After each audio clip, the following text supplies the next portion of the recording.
Hi, this is Chris Schufo with Extension Media, and I'm here with Bill Weir from Diodes Incorporated, and we're going to talk about PCI Express packet switches.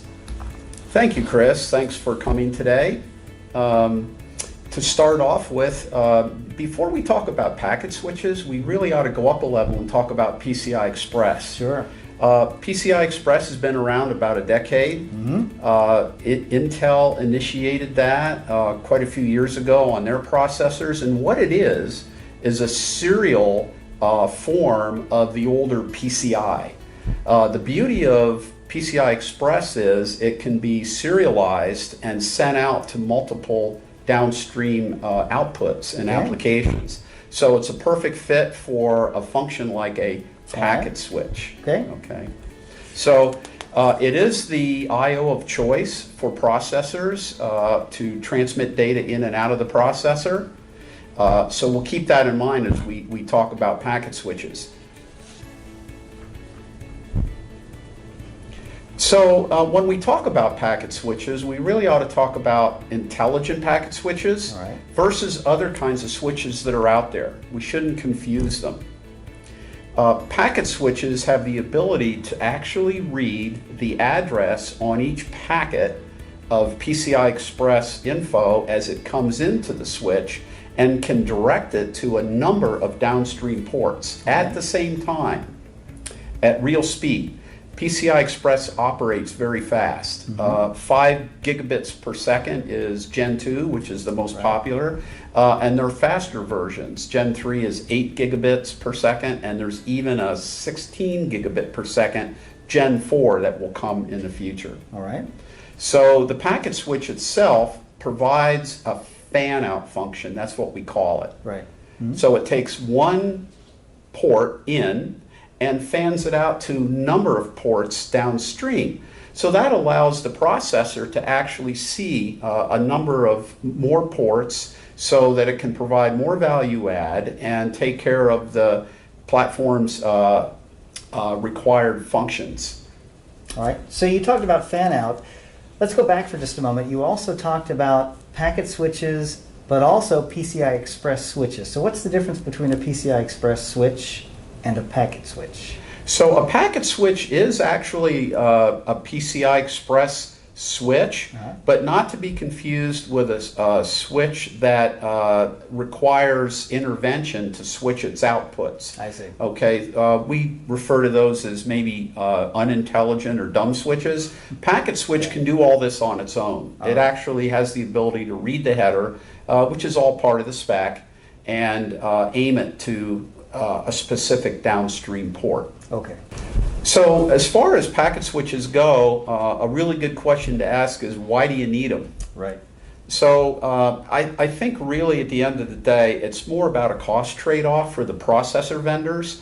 If they loaded every processor up with many ports, it would cost a lot of money and increase the size of their product.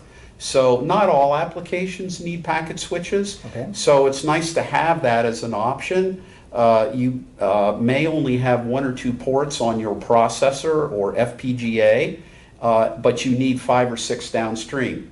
That's the perfect type of example to use a packet switch to fan out the CPU. So Bill, what are some of the hot applications for PCI Express packet switches? So Chris, one I can think of right now is a networking switch or router. Inside these large platforms, they usually have a data plane that you think about where Ethernet or OC speeds are going through. There's a lot of ICs in that data plane.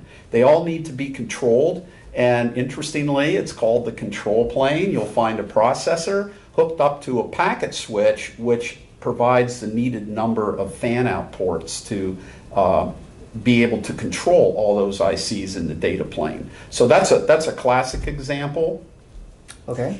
So Bill, what's an example perhaps of an industrial use for a PCI Express packet switch? So a good example would be a wireless access point, Chris. Okay. These have a number of Wi-Fi nodes and controllers in them. Many of them these days are adding storage capability and so forth. So they need downstream fan out of PCI Express ports to get back to that processor, again, with its PCIe port. So that's a very good volume application. We make very small packet switches exactly for these kind of applications. Okay. So Bill, my wife and I have been shopping for a new car, and we see all kinds of new technology in new cars. Certainly PCI Express has to have found its way into the automobile. Boy, it sure has, Chris. This is one of the hottest trends out there is assisted driving cars, even autonomous driving. Sure, we know about, for example, Google has their driverless car and other things. So right. This is in the realm called telematics. Right. We're in the center of that actually with our processor IC partners that do the processors for this kind of functionality. Again, there are so many sensors in a car that a single processor really can't keep up with all the ports that it needs, so they use our packet switches in the automotive application. And oh, by the way, we're the only IC packet switch vendor out there that offers AEC-Q qualified packet switches. So that would be extended temperature range as well as product design specifically for the automotive industry or the industrial industry as well. That's right, Chris. It's tested to AEC-Q specs, and we've been rolling those products out, and we're going to be adding more in 2017. So that's another hot application area for us. Okay. So finally, I'll talk just a little bit. Diodes makes a packet switch family from 3-port, 3-lane, very small, cost-effective for automobile, embedded Wi-Fi nodes and so forth, all the way up to 16-port, 24-lane in Gen 2. We have Gen 3 in development. That'll come out later in 2017. I think for us, our value add is we provide a lot of support to the customer.